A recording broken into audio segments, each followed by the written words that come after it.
ತನ್ನ ಅನೈತಿಕ ಸಂಬಂಧಕ್ಕೆ ಅಡ್ಡಿಯಾಗ್ತಿದೆ ಅನ್ನೋ ಕಾರಣಕ್ಕಾಗಿ ತಾಯಿಯೇ ತನ್ನ ಪ್ರಿಯಕರನ ಜೊತೆಗೆ ಸೇರಿ ಮಗುವನ್ನ ಕೊಂದು ಹಾಕಿರುವಂತ ಕೇಸಿಗೆ ಸಂಬಂಧಿಸಿದಂತೆ ತನಿಖೆಯ ಸಂದರ್ಭದಲ್ಲಿ ಹಲವು ವಿಚಾರಗಳು ಗೊತ್ತಾಗ್ತಾ ಇದೆ.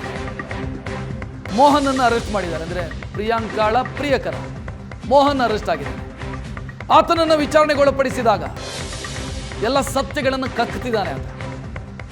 ಪೊಲೀಸರ ವಿಚಾರಣೆಯ ವೇಳೆ ಏನಾಯಿತು, ಮಗು ಸಾಯೋದಕ್ಕೆ ಏನು ಕಾರಣ ಆಯಿತು, ಇದೆಲ್ಲವನ್ನು ಹೇಳಿಕೊಡಿದ್ದಾನೆ. ಇಬ್ಬರ ಪ್ರಣಯಕ್ಕೆ ಅಡ್ಡಿಯಾಗಿತ್ತು 5.5 ವರ್ಷದ ಮಗು ವೆನ್ನಿಲಾ. ಇನ್ನು ಈ ಇಬ್ಬರು ಪರಿಚಯ ಹೆಂಗೆ ಅಂತ ನೋಡಿದ್ರು ಕೂಡ ತನಿಖೆಯ ಸಂದರ್ಭದಲ್ಲೂ ಗೊತ್ತಾಗಿತ್ತು. ಪ್ರಿಯಾಂಕಾ ಮತ್ತು ಮೋಹನ್ ಹಳೆ ಲವರ್ಸು. 2007ಕ್ಕೂ ಮೊದಲು ಅವರು ಪರಸ್ಪರ ಪ್ರೀತಿಸ್ತಾ ಇದ್ರು. ಮನೆಯವರ ಒತ್ತಡ ಇತ್ತು ಅನ್ನೋ ಕಾರಣಕ್ಕಾಗಿ ಬೇರೆಯಾಗಿತ್ತು. ನಂತರ ಈ ಪ್ರಿಯಾಂಕಾಳನ್ನ ಪ್ರವೀಣ್ಗೆ ಮದುವೆ ಮಾಡಿಕೊಡಲಾಗಿತ್ತು, ದಾವಣಗೆರೆಯ ಪ್ರವೀಣ್ಗೆ. ಈಕೆಯ ಲವ್ವಿನ ವಿಚಾರ ಗೊತ್ತಾಗಿ ದಾವಣಗೆರೆಯ ಪ್ರವೀಣ್ಗೆ ಮದುವೆ ಮಾಡಿಕೊಟ್ಟಿದ್ರು. ಅದಾಗಿ ಆಕೆ ಸಂಸಾರ ಮಾಡ್ತಾ ಇದ್ಲು, 2 ಮಕ್ಕಳಾಗಿದ್ದಾವೆ. ನಂತರ ಏನೋ ಒಂದು ಪ್ರಾಪರ್ಟಿ ರಿಜಿಸ್ಟ್ರೇಷನ್ಗೆ ಅಂತ ಬೆಂಗಳೂರಿಗೆ ಬಂದಿದ್ದಂಥ ಪ್ರಿಯಾಂಕಾಗಿ ಮೋಹನ್ ಮತ್ತೆ ಸಿಗ್ತಾನೆ. ಮತ್ತೆ ಸಿಕ್ಕಿ ಸಂಪರ್ಕ ಬೆಳೆಯುತ್ತೆ. ಸಂಪರ್ಕ ಅನೈತಿಕ ಸಂಬಂಧವಾಗಿ ಬೆಳೆಯುತ್ತೆ.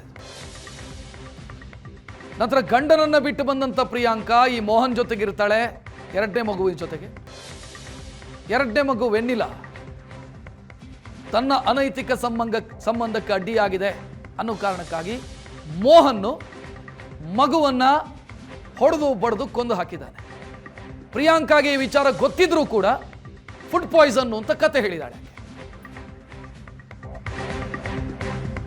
ಇನ್ನು ಇವರಿಗೆ ಮತ್ತೆ ಸಂಪರ್ಕ ಬೆಳೆಯಿತು ಅಂತ ನಾನು ಆಗ್ಲೇ ಹೇಳಿದೆ. ಕಾಶಿ ವಿಶ್ವನಾಥನ ಸನ್ನಿಧಿಯಲ್ಲಿ ಇವರು ಮತ್ತೆ ಮದುವೆಯಾಗಿದ್ರಂತೆ. ವಾರಣಾಸಿಗೆ ಹೋಗಿ ಕಾಶಿ ವಿಶ್ವನಾಥನ ಸನ್ನಿಧಿಯಲ್ಲಿ ಮದುವೆಯಾಗಿ ವಾರಣಾಸಿಯ ರಾಡಿಸನ್ ಬ್ಲೂ ಹೋಟೆಲ್ನಲ್ಲಿ ಹನಿಮೂನ್ ಕೂಡ ಮುಗಿಸಿದ್ರು. ನಂತರ ಹೊಸ ವರ್ಷದ ಸೆಲೆಬ್ರೇಷನ್ಗೆ ದುಬೈಗೆ ಹೋಗಿದ್ರಂತೆ ಇವರು. ದುಬೈನಲ್ಲಿ ಐಫೋನು, ಚಿನ್ನದ ಸರ ಎಲ್ಲ ಮೋಹನ್ ಈಕೆಗೆ ಕೊಡಿಸಿದ್ದಂತೆ. ನಾನು ಸೋಲೋ ಟ್ರಿಪ್ಪಿಗೆ ಹೋಗ್ತಾ ಇದ್ದೀನಿ ಅಂತ ಪ್ರಿಯಾಂಕಾ ಪ್ರವೀಣ್ ಅವರಿಗೆ ಹೇಳಿ ಕಾಶಿಗೆ ಹೋಗಿದ್ದು ಮೋಹನ್ ಜೊತೆಗೆ. ಅಲ್ಲಿ ಇಬ್ರು ಮದುವೆ ಆಗಿದ್ದಾರೆ. ಕಾಶಿ ವಿಶ್ವನಾಥನ ಸನ್ನಿಧಿಯಲ್ಲಿ ಮದುವೆ ಆಗಿದ್ದಾರೆ. ನಂತರ ದುಬೈ ಟ್ರಿಪ್ಪಿಗೂ ಹೋಗಿದ್ದಾರೆ ಇಬ್ರು. ಹೋಗಿ ಬಂದ ನಂತರ ಡಿವೋರ್ಸ್ಗೆ ಅಪ್ಲೈ ಮಾಡಿದ್ದಾಳೆ. ಡಿವೋರ್ಸ್ಗೆ ಅಪ್ಲೈ ಮಾಡಿದ್ದು ಅಂತಂದ್ರೆ ಗಂಡನಿಗೆ ಹೇಳಿದಾಳೆ, ನನಗೆ ಬೇಡ, ನಿನ್ನ ಜೊತೆಗೆ ಬದುಕೋದಕ್ಕಾಗಲ್ಲ, ಡಿವೋರ್ಸ್ ತೆಗೆದುಕೊಳ್ಳೋಣ ಪರಸ್ಪರ ಮ್ಯೂಚುವಲ್ ಆಗಿ, ನೀನು ಸಿಗ್ನೇಚರ್ ಹಾಕು ಅಂತ ಡಿವೋರ್ಸ್ ಪೇಪರ್ಗೆ ಸಿಗ್ನೇಚರ್ ಹಾಕಿಸ್ಕೊಂಡಿದ್ದಾಳೆ ಪ್ರಿಯಾಂಕಾ. ಸೊ ಇದೆಲ್ಲವೂ ಕೂಡ ಇವರ ಸಂಪರ್ಕ ಹೆಂಗೆ ಬೆಳೆಯಿತು ಅನ್ನೋದಕ್ಕೆ ಸಂಬಂಧಿಸಿದಂತ ಮಾಹಿತಿ.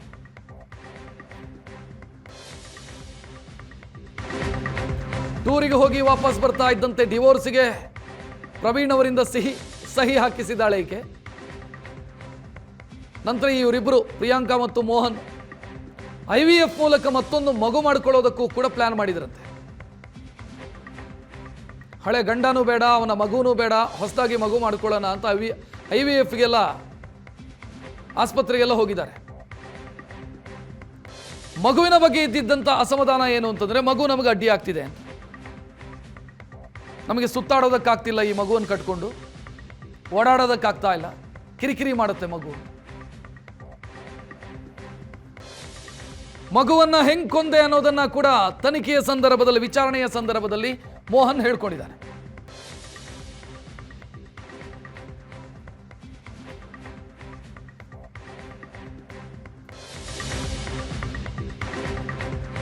ಮಗು ಮೃತಪಟ್ಟಿದ್ದು 25ನೇ ತಾರೀಕು, ಅಥವಾ ಮೃತಪಟ್ಟಿದೆ ಅಂತ ಗೊತ್ತಾಗಿದ್ದು 25ನೇ ತಾರೀಕು. ಆದರೆ 24ನೇ ತಾರೀಕು ಮಗುವಿಗೆ ಈ ಮೋಹನ್ ಹಲ್ಲೆ ಮಾಡಿದ್ದ. ಎಲ್ಲೋ ಟೂರಿಗೆ ಹೋಗಿದ್ರಂತೆ, ಮಧುರೈಗೋ ಎಲ್ಲೋ ಹೋಗಿದ್ರಂತೆ ಇಬ್ರು. ಮಗುವನ್ನು ಕರ್ಕೊಂಡು ಹೋಗಿದ್ರು. ವಾಪಸ್ ಬಂದು ಕಾರಲ್ಲಿ ಬೆಂಗಳೂರಿಗೆ ವಾಪಸ್ ಬರ್ತಾರೆ. ಈಕೆ ಪ್ರಿಯಾಂಕಾ ಎಲ್ಲೋ ಶಾಪಿಂಗ್ ಹೋಗ್ತಾಳೆ ಇಂದಿರಾನಗರದಲ್ಲಿ. ಮಗು ಮೋಹನ್ ಜೊತೆಗಿರುತ್ತೆ. ಮಗು ಏನೋ ಐಸ್ ಕ್ರೀಮ್ ಕೇಳುತ್ತಂತೆ, ಐಸ್ ಕ್ರೀಮ್ ಬೇಕು ಅಂತ. ಮೋಹನ್ ತಂದು ಕೊಟ್ಟಿದ್ದಾನೆ ಐಸ್ ಕ್ರೀಮು. ಮಗು ಈ ಐಸ್ ಕ್ರೀಮ್ ಅಲ್ಲ, ಇನ್ನೊಂದು ಐಸ್ ಕ್ರೀಮ್ ಬೇಕು ಅಂತ ಏನೋ ಹಠ ಹಿಡಿದಿದೆ ಮಗು. ಈತ ಸಿಟ್ಟು ಬಂದು ಮಗುವಿಗೆ ಒದ್ದಿದ್ದಾನೆ, ಹೊಟ್ಟೆಯ ಭಾಗಕ್ಕೆ ಒದ್ದಿದ್ದಾನೆ. ಮಗು ಜೋರಾಗಿ ಹತ್ತಿದೆ. ಮಗುವಿನ ಮೂಗು ಮತ್ತು ಬಾಯಿಯನ್ನು ಮುಚ್ಚಿದ್ದಾನೆ ಈತ ಕಾರೊಳಗೆ. ಉಸಿರುಗಟ್ಟಿ ಮಗು ಮೃತಪಟ್ಟಿದೆ. ಬಂದಂತ ಪ್ರಿಯಾಂಕಾಗೆ ಹೇಳಿದಾನೆ ಇದ್ದ ಹಿಂಗಿಂಗ ಆಯಿತು ಅಂತ. ಒಬ್ಬ ತಾಯಿಯಾಗಿ ಪ್ರಿಯಾಂಕಾ ಮಗುವನ್ನು ಕೊಂದವನ ವಿಚಾರದಲ್ಲಿ ಹೆಂಗಿರಬೇಕಿತ್ತು? ನನ್ನ ಮಗುವನ್ನು ಕೊಂದು ಹಾಕಿದೆಯಲ್ಲ ಅಂತ ಕಂಪ್ಲೇಂಟ್ ಕೊಡಬೇಕಿತ್ತು. ಏನೂ ಮಾಡಿಲ್ಲ ಪ್ರಿಯಾಂಕಾ. ನೀಟಾಗಿ ಮಗುವನ್ನು ಕರ್ಕೊಂಡು ಹೋಗಿದ್ದಾರೆ, ಮನೆಯಲ್ಲಿ ಇಟ್ಕೊಂಡಿದ್ದಾರೆ ರಾತ್ರಿ ಇಡೀ ದಿನ. ಅವ್ರದ್ದೆಲ್ಲೋ ಕಾಡುಗೋಡಿಯಲ್ಲೊಂದು ವಿಲ್ಲಾ ತೆಗೆದುಕೊಂಡಿದ್ರಂತೆ, ಅಲ್ಲ ಮನೆಯಲ್ಲಿದ್ದರು. ನಂತರ ಮರುದಿನ ಆಸ್ಪತ್ರೆಗೆ ಕರ್ಕೊಂಡು ಹೋಗಿದ್ದಾರೆ. ರಾತ್ರಿ ಮಲಗಿದ್ದಂಥ ಮಗು ಎದ್ದಿಲ್ಲ ಅಂತ ಆಸ್ಪತ್ರೆಗೆ ಕರ್ಕೊಂಡು ಹೋಗಿದ್ದಾರೆ. ಮೆಟ್ಟಿಲಲ್ಲಿ ಬಿದ್ದಿತ್ತು. ನಂತರ ಮಗುವನ್ನು ಮಲಗಿಸಿದ್ವಿ ನಾವು, ಮಗು ಎದ್ದಿಲ್ಲ ಅಂತ ಗೊತ್ತಿತ್ತು ಇವರಿಗೆ, ಮಗು ಸತ್ತು ಹೋಗಿದೆ ಅಂತ. ಆಸ್ಪತ್ರೆಯಲ್ಲಿ ಮಗು ದಾರಿ ಮಧ್ಯೆಲ್ಲ ಸತ್ತು ಹೋಗಿದೆ ಅಂತ ರಿಪೋರ್ಟ್ ಕೊಟ್ಟಿದ್ದಾರೆ. ನಂತರ ಈಕೆ ಕತೆ ಕಟ್ಟಿದ್ದಾಳೆ. ಏನು ಕತೆ ಅಂತಂದರೆ, ಬಿರಿಯಾನಿ ಕೊಟ್ವಿ ಮಗುವಿಗೆ, ಐಸ್ ಕ್ರೀಮ್ ಕೊಟ್ವಿ, ಮಗುವಿಗೆ ಏನೋ ಫುಡ್ ಪಾಯ್ಸನ್ ಆಯಿತು, ಮೆಟ್ಟಿಲಲ್ಲಿ ಬಿದ್ದಿತ್ತು ಮಗು, ಹಿಂಗೆ ಏನೇನೋ ಕತೆ ಕಟ್ಟಿದ್ದಾರೆ. ನಂತರ ಮೋಹನ್ ಈ ಪ್ರವೀಣ್ ಅವರಿಗೆ ಡೌಟ್ ಬರುತ್ತೆ, ಮಗುವಿನ ಸಾವಿನ ಬಗ್ಗೆ ಅನುಮಾನ ಬರುತ್ತೆ. ಅವರು ಪೋಸ್ಟ್ ಮಾರ್ಟಮ್ ರಿಪೋರ್ಟನ್ನು ತನ್ನ ಸಹೋದರಿ ಕಳಿಸ್ಕೊಡ್ತಾರೆ.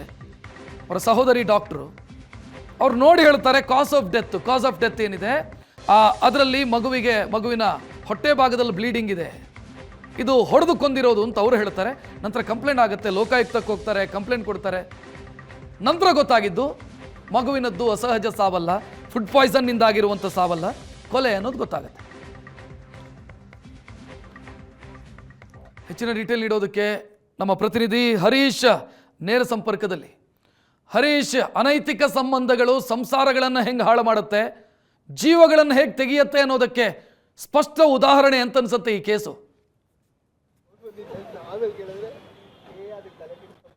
ಖಂಡಿತವಾಗಿಯೂ ರಕ್ಷತ್, ಯಾವಾಗ ಇವರ ಕುಟುಂಬದ ನಡುವೆ ಹಳೆಯ ಬಾಯ್ ಫ್ರೆಂಡ್ ಯಾವಾಗ ಬರ್ತಾನೆ ಅಲ್ಲಿಂದ ಈ ಕುಟುಂಬದಲ್ಲಿ ಎಲ್ಲವೂ ಕೂಡ ಹಾಳಾಗ್ತಾ ಹೋಗುತ್ತೆ. ಇವ್ರಿಗೆ ಅಂದ್ರೆ ಪ್ರಮುಖವಾಗಿ ಇವ್ರಿಗೆ ಅಂದ್ರೆ ಪ್ರಿಯಾಂಕಾ ಮತ್ತೆ ಪ್ರವೀಣ್ ಏನಿದ್ದಾರೆ ಈ ದಂಪತಿಗೆ 2007ರಲ್ಲಿ ಮದುವೆ ಆಗುತ್ತೆ. 19 20 ವರ್ಷ ಅವರು ಒಂದು ಸಹಬಾಳ್ವೆಯನ್ನ ನಡೆಸಿರ್ತಾರೆ. ಇಬ್ಬರು ಮಕ್ಕಳು ಕೂಡ ಇರ್ತಾರೆ. 17 ವರ್ಷದ ಒಂದು ಹೆಣ್ಣು ಮಗು ಜೊತೆಗೆ 5.5 ವರ್ಷದ ಒಂದು ಹೆಣ್ಣು ಮಗು. ಇತ್ತೀಚೆಗೆ ಆಕೆಯ ಹೊಸಕೋಟೆ ಬಳಿ ಇರುವಂತಹ ಆಕೆಯ 50 ಎಕರೆ ಜಮೀನು ಏನಿದೆ ಆ ಒಂದು ತಗಾದೆ ಇರುವಂತಹ ಸಮಯಕ್ಕೆ ಆಕೆ ಏನು ಗಂಡನನ್ನ ಬಿಟ್ಟು ಅಂದ್ರೆ ದಾವಣಗೆರೆಯಿಂದ ಬೆಂಗಳೂರಿಗೆ ಬರ್ತಾರೆ. ಆ ಒಂದು ತಗಾದೆಯನ್ನ ನೋಡ್ಕೊಳ್ಬೇಕು, ಇದೊಂದು ಜಮೀನು ವ್ಯಾಜ್ಯವನ್ನ ಸರಿ ಮಾಡ್ಕೊಳ್ಬೇಕು ಅಂತೇಳಿ ಆಕೆ ಬೆಂಗಳೂರಿಗೆ ಬರ್ತಾಳೆ. ಆ ಸಂದರ್ಭದಲ್ಲಿ ಹಳೆಯ ಬಾಯ್ ಫ್ರೆಂಡ್ ಅಂದ್ರೆ ಈಕೆ 19ನೇ ವರ್ಷದ ಇರುವಾಗಲೇ ಆಕೆಗೆ ಈ ಏನು ಮೋಹನ್ ಮಹಾಲಿಂಗಪ್ಪ ಎನ್ನುವನ ಜೊತೆ ಆಕೆಗೆ ಪ್ರೇಮ ಇರುತ್ತೆ. ಆದರೆ ಕುಟುಂಬಸ್ಥರ ಒತ್ತಾಯದ ಮೇರೆಗೆ ಆಕೆ ಆಗ 2007ರಲ್ಲಿ ಈ ಏನು ಪ್ರವೀಣ್ ಎಂಬುವರನ್ನ ಮದುವೆ ಆಗಿರ್ತದೆ. ಅದು ಮತ್ತೆ ಈಗ ಕನೆಕ್ಟ್ ಆಗಿ ನಂತರ ಎಲ್ಲವೂ ಕೂಡ ಹಾಳಾಗ್ತಾ ಹೋಗುವಂಥದ್ದು. ಜೊತೆಗೆ ಈ ಕುಟುಂಬದಲ್ಲಿ ಕಳೆದ 17 ವರ್ಷದ ಮಗು ಏನಿದೆ, ಇವರು ಅಂದ್ರೆ ಪ್ರಾರಂಭದ ಹಂತದಲ್ಲಿ ಇವರು ಆತನ ಜೊತೆಗೆ ಒಡನಾಟ ಇರೋದನ್ನ ಎಲ್ಲವನ್ನೂ ಕೂಡ ಗಂಡ ಪ್ರಶ್ನೆ ಮಾಡ್ತಾನೆ. ಆದರೆ ಈ ಎಲ್ಲ ಪ್ರಶ್ನೆಗಳಿಗೂ ಆಕೆ ಉತ್ತರ ಒಂದೇ ಇರುತ್ತೆ, ನನಗೆ ಡಿವೋರ್ಸ್ ಬೇಕು ಅಂತೇಳಿ ಒಂದು ಡಿವೋರ್ಸ್ಗೂ ಕೂಡ ಅಪ್ಲೈ ಮಾಡಿರ್ತಾರೆ. ಆದರೆ ಕೋರ್ಟ್ನಲ್ಲಿ ಆತ ಅಂದ್ರೆ ಈ ಪ್ರಿಯಾಂಕಾ ಗಂಡ ಪ್ರವೀಣ್ ಏನಿರ್ತಾರೆ ಇವರು ನನಗೆ ಮಕ್ಕಳು ಹೆಂಡತಿ ಮಕ್ಕಳು ಇಬ್ಬರೂ ಬೇಕು ಅಂತೇಳಿ ಅವರು ಆ ಒಂದು ಕೋರ್ಟ್ನಲ್ಲಿ ಆಗ ಆ ಒಂದು ಡಿವೋರ್ಸ್ಗೆ ಒಪ್ಕೊಂಡಿರೋದಿಲ್ಲ. ಹೀಗಾಗಿ ಮತ್ತೆ ಕೇಸ್ ನಡೀತಾ ಇರುತ್ತೆ. ಇದಾದ ಬಳಿಕ ಈಕೆ ಈ ಮಹಾಲಿಂಗಪ್ಪ ಏನಿದ್ದಾನೆ ಇವರ ಜೊತೆಗೆ ಸಂಬಂಧವನ್ನ ಮುಂದುವರಿಸಿರುವಂಥದ್ದು. ಇಬ್ಬರ ನಡುವಿನ ಸಂಬಂಧಕ್ಕೆ ಆ ಒಂದು ಮಗು ಅಡ್ಡ ಆಗುತ್ತೆ ಅಂತೇಳಿ ನಾವಿಬ್ರು IVF ಮಗುವನ್ನ ಮಾಡ್ಕೊಳ್ಳೋಣ ಅಂತೇಳಿ ನಂತರ ಈ ಮಗುವನ್ನ ಒಟ್ಟಿಗೆ ಬಲವಾದಂಥ ವಸ್ತುಗಳಿಂದ ಜೊತೆಗೆ ಕಾಲಿಂದ ಒದ್ದು ಹತ್ಯೆ ಮಾಡಿದ್ದಾನೆ ಅನ್ನುವಂಥ ವಿಚಾರಗಳು ಸತ್ಯಕ್ಕೆ ಈ ಒಂದು ಪೊಲೀಸರ ತನಿಖೆಯಲ್ಲಿ ಗೊತ್ತಾಗ್ತಾ ಇರುವಂಥದ್ದು. ರಕ್ಷಾ, ಥ್ಯಾಂಕ್ ಯು ಹರೀಶ್ ಮಾಹಿತಿಗೆ.